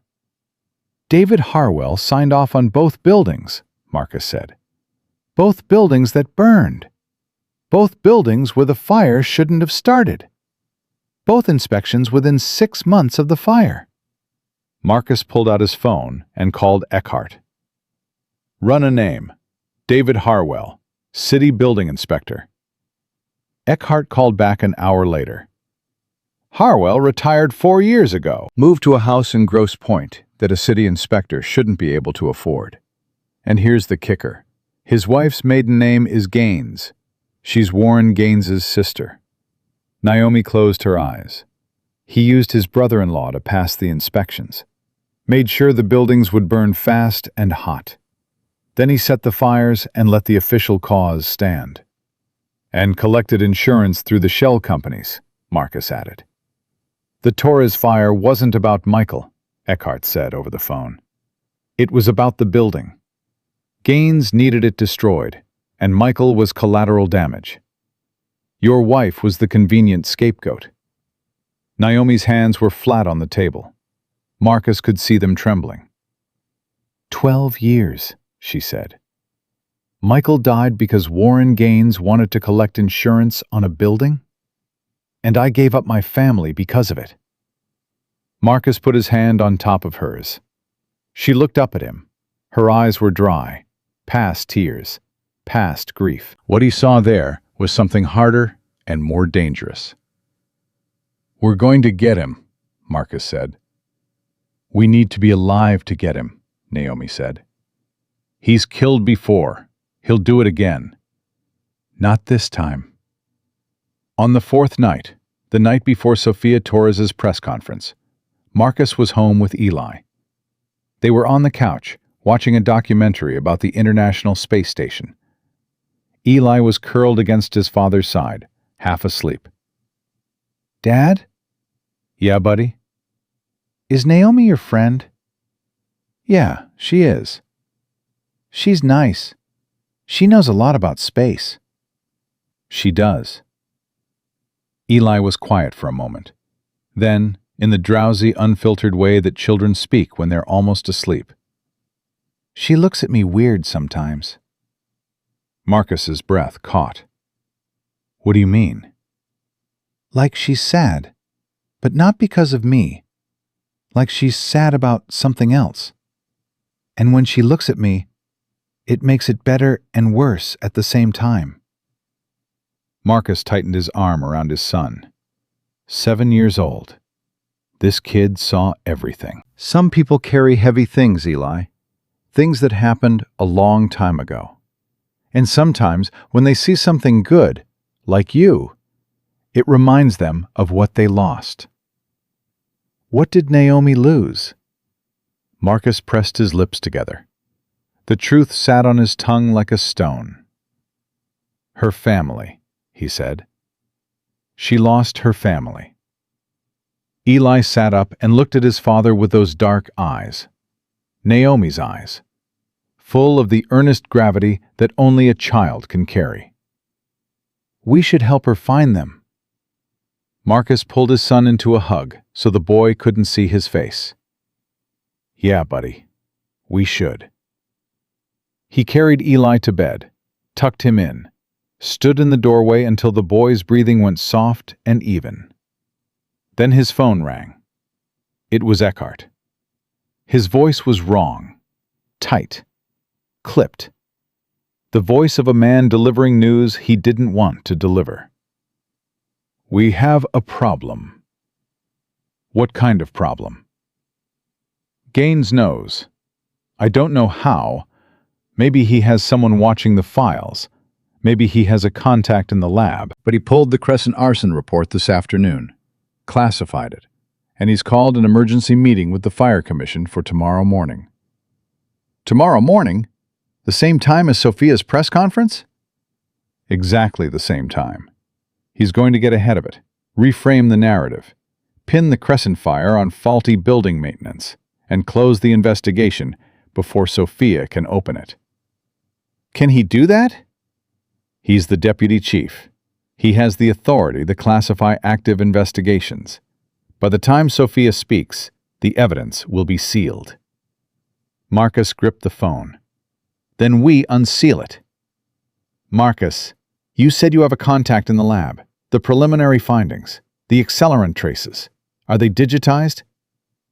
"Yes, but they're on the department's server.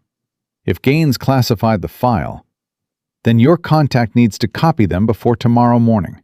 Everything. The accelerant analysis, the burn pattern data, the inspection reports, all of it. If my contact gets caught, he loses his career." "If Gaines wins, he kills again. You know that." Eckhart was quiet. Marcus could hear him breathing, the weight of the decision pressing down. "I'll make the call," Eckhart said. "Make it now." Marcus hung up and immediately called Naomi. Gaines knows. "How much?" "Enough. He's trying to bury the Crescent investigation before Sophia's press conference. Eckhart's getting the evidence out tonight." "Where do you need me?" "I need you to call Sophia Torres. Tell her what's happening. Tell her she needs to move the press conference up. Tonight, if possible. Before Gaines can seal everything." "Marcus, if I contact Sophia, Gaines will know I'm involved." "He already knows. He set a fire to kill you, Naomi. The time for hiding is over." She was quiet for exactly 2 seconds. "I'll call her." "And Naomi?" "Yeah?" "Be careful. Please." "You too." The next 3 hours were the longest of Marcus's life. He sat at the kitchen table with his phone, waiting. Mrs. Patterson had come over to stay with Eli. Marcus told her he had an emergency job. She didn't ask questions. She never did. At 10:15, Eckhart texted, "Files secured. My contact got everything." At 10:40, Naomi called. "Sophia's in. She's moving the press conference to tonight, 11:30, outside City Hall. She's contacted 3 news stations." "That's 50 minutes." "I know. I'm heading there now." "I'll meet you." Marcus grabbed his jacket. He stopped in the hallway and looked at Eli's closed door. His son was sleeping, safe, unaware that his father was about to blow apart the life they'd built. The quiet, invisible, safe life, for good. He put his hand flat on the door. "I'll be back, buddy." Then he left. City Hall was lit up like a stage. 3 news vans were parked out front, their satellite dishes raised. Reporters clustered near the steps, cameras ready. Sophia Torres stood at a hastily assembled podium, a young woman with her father's stubborn jaw and fierce eyes. She held a sheaf of papers in one hand and her father's letter in the other. Marcus found Naomi in the crowd. She was standing near the back, watching Sophia prepare. When she saw Marcus, something in her face shifted. Relief, fear, determination, all braided together. "Eckhart?" Marcus asked. "Inside. He's briefing the city attorney. Gave them the files 20 minutes ago." "And Gaines?" "No sign of him." That worried Marcus more than anything. Sophia stepped to the podium. The cameras turned on. The lights hit her face. She was shaking, but her voice was iron. "My name is Sophia Torres. 12 years ago, my father, Michael Torres, died in a fire while serving this city. He was 26 years old. He was a good man and a brave firefighter. And tonight, I'm here to tell you that he didn't die because of an accident. He died because someone in the Detroit Fire Department set that fire on purpose and covered it up." The crowd murmured. Cameras flashed. Sophia held up her father's letter and read it aloud. His words about seeing someone in the station, his fear, his determination to report what he'd seen. Then she introduced Eckhart, who presented the evidence. The accelerant data, the altered reports, the connection between the Torres fire and the Crescent Apartments fire, the shell companies, David Harwell, and at the center of it all, a name, Warren Gaines. Marcus watched the reporters' faces change. He watched the crowd react. He watched Sophia Torres stand at that podium with tears streaming down her face and her father's letter pressed against her heart. And he thought about all the damage one man's greed had caused. A firefighter dead, a family destroyed, a woman driven into hiding, a boy who grew up afraid of sirens. Naomi stepped forward. She hadn't planned to speak, but Sophia looked at her, and something passed between them. 2 women bound by the same man's crimes. Naomi took the podium. She gave her real name. She told her story, the threats, the disappearance, the 12 years of running.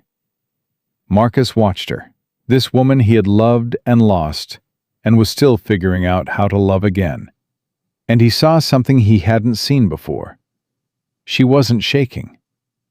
When it was over, when the cameras stopped and the reporters scattered and the city attorney's office issued a statement that an investigation was being opened, Marcus and Naomi stood together on the city hall steps.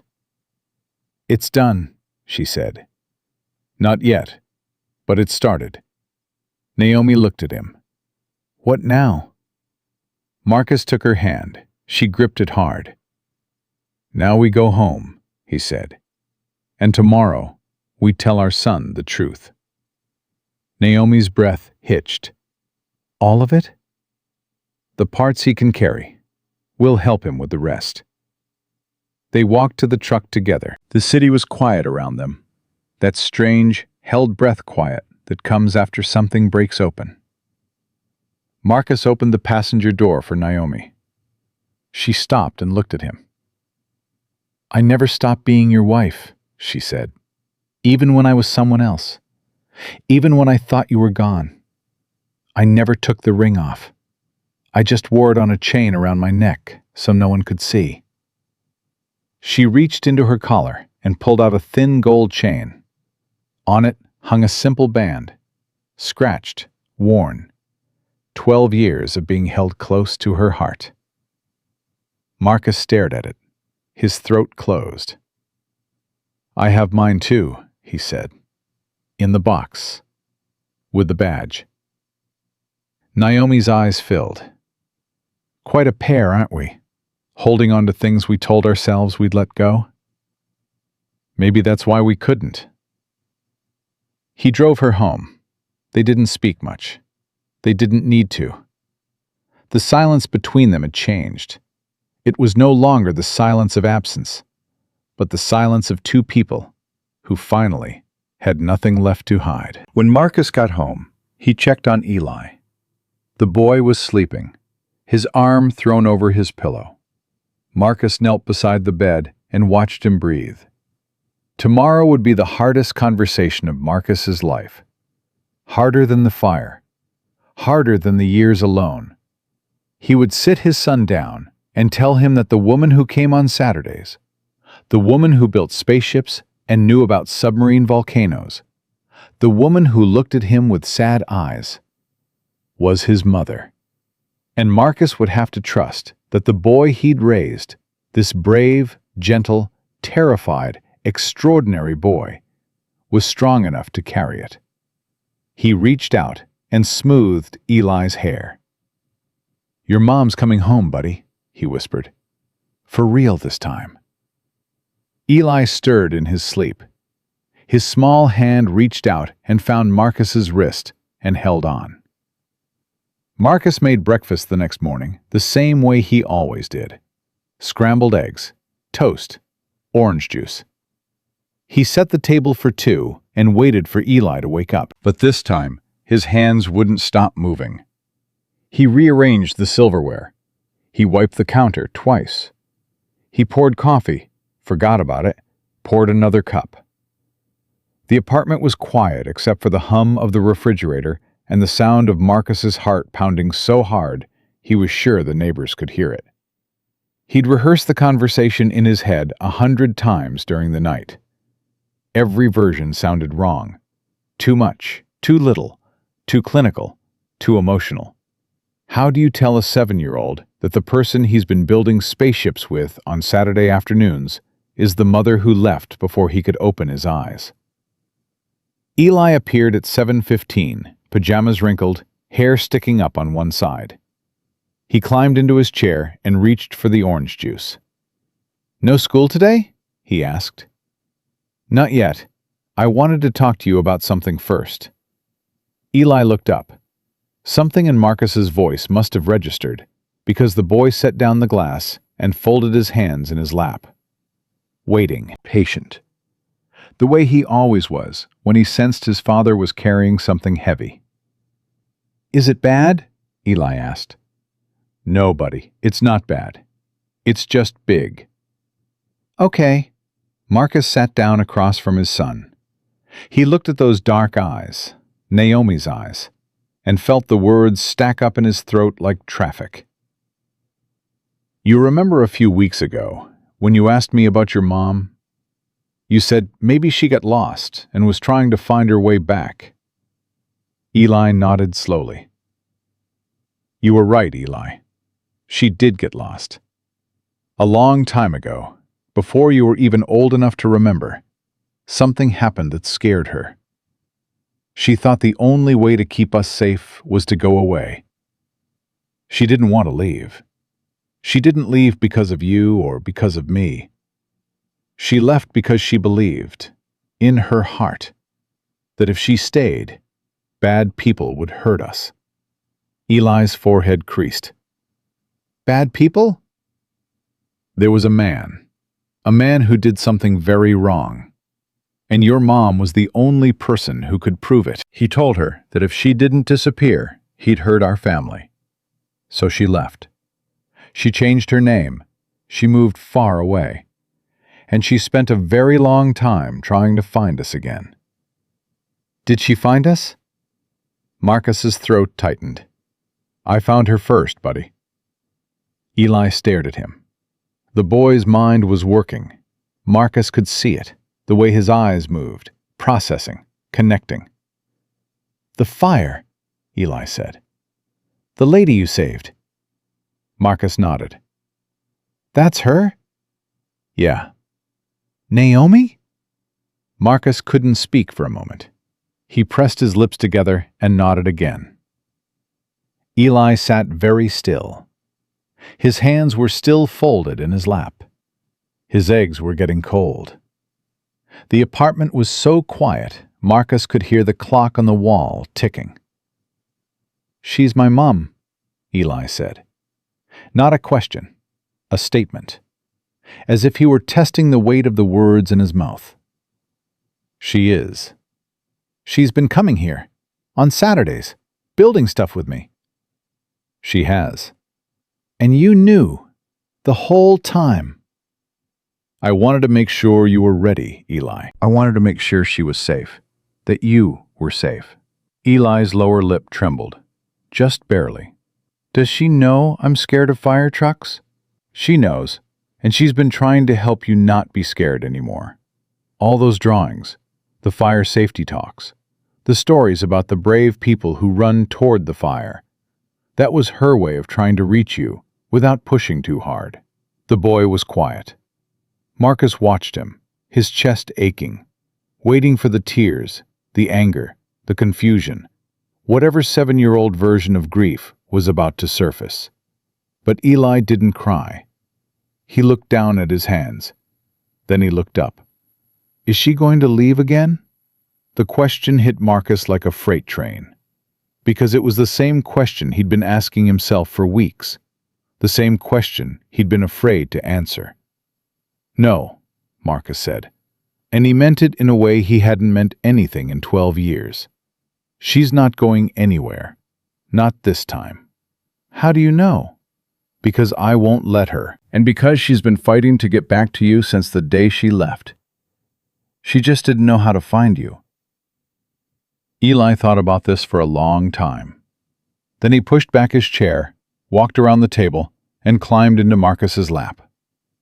He pressed his face against his father's chest and wrapped his arms around Marcus's neck. I'm not mad, Eli said, his voice muffled.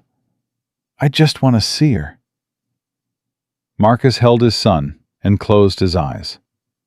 The tears came then, silent, heavy, the kind that a man saves up over 12 years and releases all at once when he's finally sure the worst is over. Okay, buddy, he said. Let's go see her. Marcus called Naomi from the truck. She answered before the first ring finished. He knows, Marcus said. Silence, then a sharp intake of breath. How did he? I told him, this morning, all of it, the parts he could understand. Marcus, is he okay? Is he upset? Does he? He wants to see you. Naomi made a sound that was somewhere between a laugh and a sob. Now? Now, we're on our way. I'm not ready. I haven't. The apartment is. Naomi. Yeah? He's not coming to see your apartment. He's coming to see his mother. She went quiet. Marcus could hear her breathing, ragged, uneven, the breath of a woman who had just been told the thing she'd been praying for had finally happened. I'll be here, she said. I'm here. They drove across the city. Eli was quiet in the back seat, his seatbelt pulled tight, his eyes watching the buildings pass. Halfway there, he spoke. Dad? Yeah? What do I call her? Marcus glanced in the rearview mirror. Whatever feels right. What if nothing feels right yet? Then you call her Naomi, same as before. And when something else feels right, you'll know. Eli nodded. He went back to watching the city pass. Naomi's building was a 3-story walk-up in Corktown. Marcus parked out front. He and Eli walked up the stairs together, the boy's hand gripping Marcus's so tight, his fingers went white. The door opened before they knocked. Naomi stood there. She was wearing a white sweater and jeans. Her hair was down. Her eyes were red and swollen. She'd been crying, probably since the phone call. Maybe since last night. Maybe since 12 years ago. She looked at Eli, and Eli looked at her. Nobody moved. Nobody spoke. The hallway was narrow and smelled like old carpet and someone's morning coffee. It was the most unremarkable setting for the most extraordinary moment any of them would ever live. Eli studied her face with the careful intensity of a child who is memorizing something important. He looked at her eyes, her mouth, her hands. He looked at her the way he looked at the pictures in his dinosaur books, cataloging, comparing, searching for something familiar. Then he said, "You look like me." Naomi's composure broke. It broke completely and irreparably, the way a dam breaks, not slowly, not with warning, but all at once, everything she'd been holding back for 12 years, pouring through the cracks. "You look like your dad," she whispered. "Dad says I look like you." "Yeah?" Naomi wiped her face with both hands. "He always was the smarter one." Eli almost smiled. Almost. Then he looked at the floor. "I know who you are." "I know you do." "Dad told me everything. About the bad man. About why you had to go." "Eli, I'm so sorry." "He said you didn't want to leave." "I didn't. Not for 1 second. He said you were trying to protect us." "I was, but I did it wrong. I should have stayed. I should have been brave enough to stay." Eli looked up at her. His chin trembled. His eyes were wet. But his voice was steady, steadier than any 7-year-old's voice had a right to be. "You're brave," he said. "You run into fire. That's really brave." Naomi knelt down so she was eye level with him. Her hands were shaking. She held them at her sides, not reaching for him. Waiting, letting him decide. "Running into fire is easy," she said. "You put on the gear, you do the training, you trust your team. That's not the hard kind of brave. The hard kind is standing right here, looking at you, knowing I missed your first steps, and your first word, and your first day of school, and every single birthday, and asking if you'll give me a chance to be here for the ones that come next." Eli's tears fell then. They rolled down his cheeks silently, the way tears fall when a child is feeling something too big for words. He didn't wipe them away. "I have nightmares about fire," he said. "I hear the sirens and I get really scared. I know, baby. Dad says it's okay to be scared. Your dad is right. Are you scared? Right now? Naomi's laugh was wet and broken. I'm terrified. Of what? Of you saying no. Eli stood there for a long moment. He looked at Naomi. He looked back at Marcus, who was leaning against the hallway wall with his arms crossed and his eyes bright. Then Eli stepped forward and put his arms around Naomi's neck. She caught him. She pulled him against her chest and held on with the desperate strength of a woman who had been reaching for this moment across 12 years of darkness. Her face pressed into his hair. Her shoulders shook. She held him the way you hold something fragile and precious and almost impossible. Something you were sure you'd lost forever. Marcus watched them from the hallway. He didn't move. He didn't speak. He let them have the moment. The moment that should have happened in a hospital room 12 years ago, when a newborn was placed in his mother's arms and the world was supposed to begin. Eli pulled back first. He looked at Naomi's face, the tears, the sootless cheeks, the smile that was trying to break through. "Are you going to come to my science fair?" he asked. "I'm making a volcano." Naomi laughed, a real laugh, full and bright and startled. "I would love to come to your science fair." "It's in 2 weeks. You have to wear a visitor badge." "I'll wear whatever they tell me to." "And you can't wear the fire jacket. The other kids will freak out." "No fire jacket. Got it." Eli turned to Marcus. "Dad, can Naomi come in? She's crying in the hallway. It's weird." Marcus smiled. For the first time and longer than he could remember, he actually smiled. "Yeah, buddy. Let's go inside." The three of them entered the apartment together. Naomi made hot chocolate. Eli sat on the couch and told her about his volcano project in exhaustive detail. The baking soda ratio, the food coloring he wanted to use, the cardboard base he and Marcus had started building.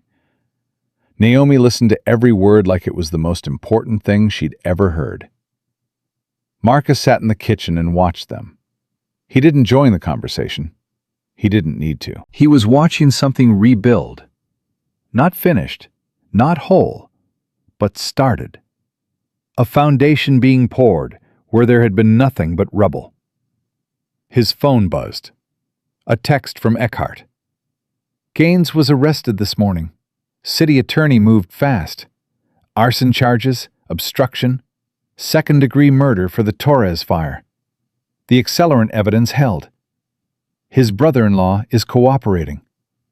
It's over." Marcus read the message twice. He set the phone down and pressed his palms flat on the table. Over. A word that covered 12 years of pain in 5 letters. From the living room, Eli's voice. "Naomi, did you know that some volcanoes are underwater? They're called submarine volcanoes." "Really?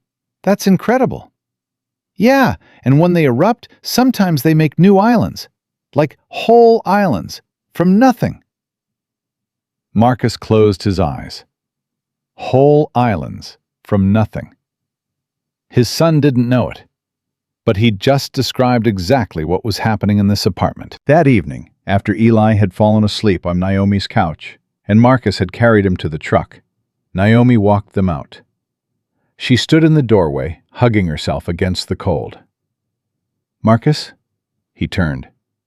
"Thank you. For raising him. For being his father when I couldn't be his mother. For keeping him safe and loved and good. He's the most incredible person I've ever met. And that's because of you." "It's because of both of us. Whether you were here or not, you were always part of him. I saw you in his face every single day. I heard you in his laugh.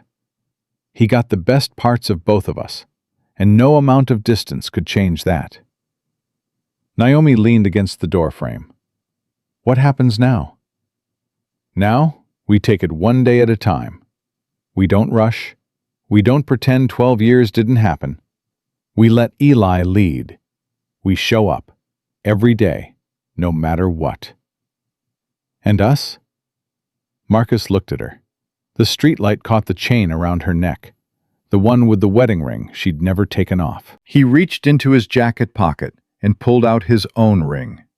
He'd taken it from the box that morning. He held it up between them, the gold catching the light. "I'm not there yet," he said, "but I'm not where I was either." Naomi nodded. "That's enough. For now, that's more than enough."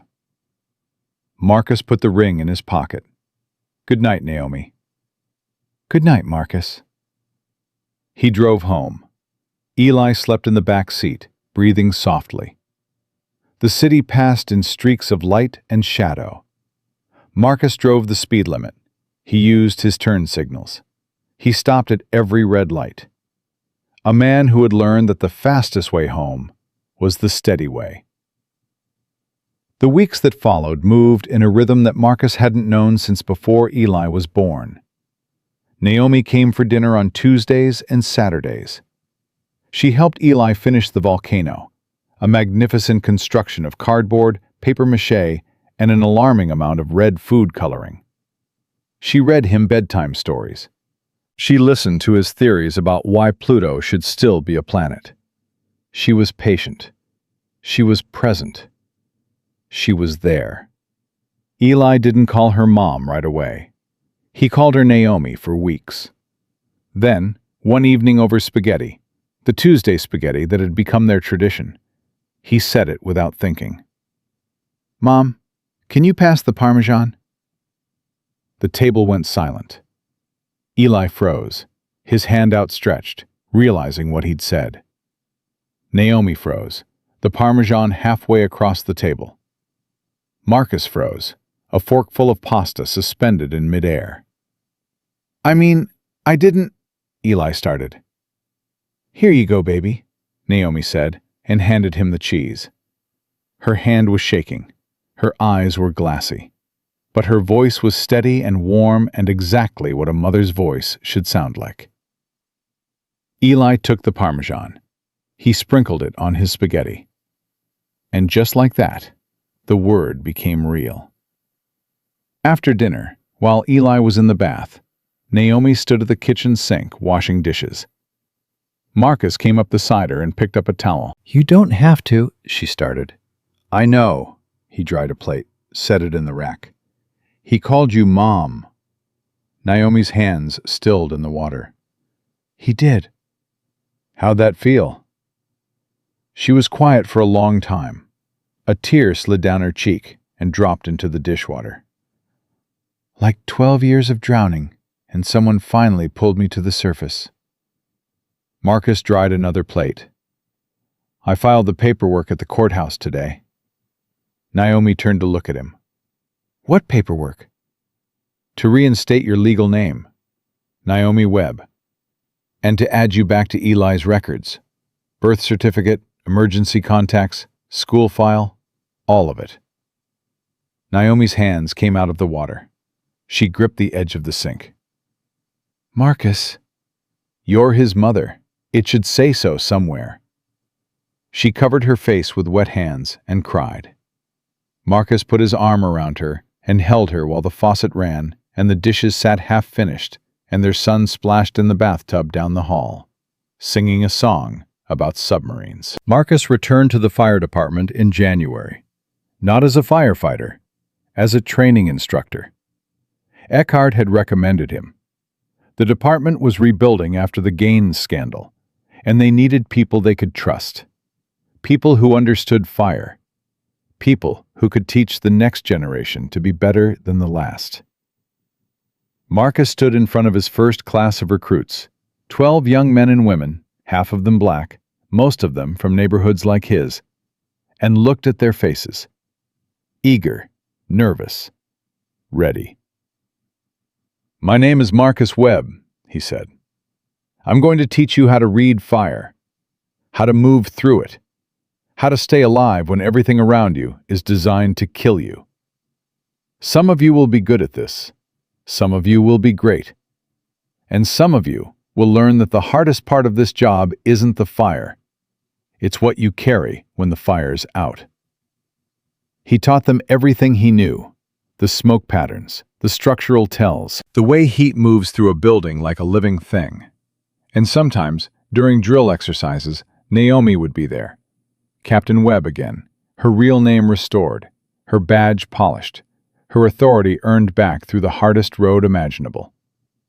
Their eyes would meet across the drill yard, and Marcus would feel something he thought he'd forgotten. Pride. Not in himself, in her, in them, in the stubborn, improbable fact that they had survived. Sophia Torres came to the station once. She found Marcus in the training room and stood in the doorway until he noticed her. "Mr. Webb?" "Sophia, I wanted to thank you for everything you and Naomi did. My father, he deserved the truth." "Your father deserved to come home that night. The truth is the least anyone owed him." Sophia nodded. Her eyes were bright. "She told me, Naomi. She told me that she thinks about my dad every time she puts on the gear, that she carries him with her." "She does. She always has." Sophia reached into her bag and pulled out a photograph. A young man in a fire department dress uniform, grinning at the camera. Michael Torres, 26 years old, a whole life ahead of him. "I want the recruits to have this," Sophia said, "so they know who they're training for." Marcus took the photograph. He hung it on the training room wall that afternoon, next to the department motto. Every class of recruits would see it. Every one of them would know the name. One evening in late spring, Eli brought home a school assignment. Draw your hero. Marcus found it in the boy's backpack while packing his lunch for the next day. He unfolded the paper and stood in the kitchen, staring at it. Eli had drawn Naomi. She was in her bunker gear, standing beside a fire truck. Her helmet was tucked under one arm. She was smiling. Behind her, flames rose. Not threatening, but almost beautiful, like something wild that had been understood and respected. Above her head, in Eli's careful second-grade handwriting, "Captain Mom. She runs into fire so other people don't have to be scared." Marcus set the drawing on the counter. He took a picture of it with his phone and sent it to Naomi. She called him 30 seconds later. She was crying so hard she couldn't speak. "Breathe," Marcus said. "Just breathe." "He drew me," she managed. "He drew me as his hero." "You are his hero." "No, you are. You've always been." "Naomi, we're both his heroes. That's the whole point." She laughed through the tears. That sound, her laugh, the one that had echoed through station kitchens and across pillow talk mornings and through the walls of Marcus's memory for 12 years. It was the same laugh. Older, wiser, scarred, but the same. "Come over for dinner tonight," Marcus said. "It's Tuesday." "I know it's Tuesday. I haven't missed a Tuesday in 3 months." "Then don't start now." She came. They ate spaghetti. Eli talked about his science test and a kid named Jerome who could burp the entire alphabet. Naomi helped with homework. Marcus washed dishes. The apartment was small, and the furniture was old, and the walls were thin enough to hear the neighbors arguing about something trivial. It was the most beautiful place Marcus had ever lived. After Eli went to bed, Naomi stayed. They sat on the couch, not touching, but close. The apartment was dark except for the light from the kitchen. "Gaines pleaded guilty," Naomi said. "Eckhart told me this afternoon. 25 years. No parole." Marcus let that settle. 25 years. It wouldn't bring Michael Torres back. It wouldn't return the 12 years that Marcus and Naomi and Eli had lost. But it was justice. Imperfect, late, but real. "How do you feel?" Marcus asked. "I don't know yet. Relieved, angry, sad, all of it at once." "Yeah." "How do you feel?" Marcus thought about it. He thought about the man he'd been 12 years ago. Young, in love, invincible. He thought about the man he'd become. Quiet, invisible, held together by routine and duty. And he thought about the man he was now. Somewhere in between. Scarred, but standing. Broken, but rebuilding. "I feel like I can finally put the box away," he said. "What box?" "The one in my closet, with the badge and the photo and your birthday card. I've been carrying it for 12 years. Couldn't throw it out. Couldn't open it without falling apart. But now..." He paused. "Now I don't need a box to remember you. You're right here." Naomi's hand found his in the dark. Their fingers laced together, slowly, carefully. The way two people reconnect when they've both learned that holding on is harder than letting go. "I love you," Naomi said. "I know that doesn't fix anything. I know love isn't enough. You told me that, and you were right. But I love you, and I love our son. And I'm going to spend whatever time I have left proving it." Marcus squeezed her hand. "Love isn't enough," he said. "But love plus showing up every day, love plus never running, love plus letting a 7-year-old call you Captain Mom while you're helping him build a volcano." He looked at her. That might be enough. Naomi leaned her head against his shoulder. Marcus rested his chin on her hair. They sat like that while the city hummed outside and their son slept down the hall, and the fire station lights reflected off the apartment windows, red and warm. Not a warning anymore. A heartbeat. Eli stopped covering his ears when sirens passed. He started waving. He'd stand at the window and watch the trucks go by, his palm pressed against the glass, his face lit up with something that wasn't fear anymore. It was recognition. It was pride. "My mom drives one of those." On the first warm Saturday of spring, Marcus put on a clean shirt, took the ring out of his jacket pocket, and slid it onto his finger. Naomi saw it when she came through the door for dinner. She stopped. She looked at his hand. She looked at his face. She didn't say anything. She just pulled the chain from around her neck, unclasped it, and put her ring on too. Eli, walking past with a plate of cookies, glanced at both of them. "You guys are being weird again." "Yeah, buddy," Marcus said. "We probably are." The boy shrugged and kept walking. Naomi laughed. Marcus laughed. And for one perfect, ordinary moment, they were just a family. Imperfect, scarred, rebuilt from ashes. Standing in a small apartment in Detroit, wearing rings that had never really come off. Marcus Webb had spent 12 years building walls. He had become invisible. He had buried his grief under fuse boxes and circuit breakers, and the quiet heroism of raising a son alone. He had told himself that silence was safety, that invisibility was strength, that a man who felt nothing could never be hurt again. He was wrong. The bravest thing Marcus Webb ever did was not running into a burning building to save a stranger.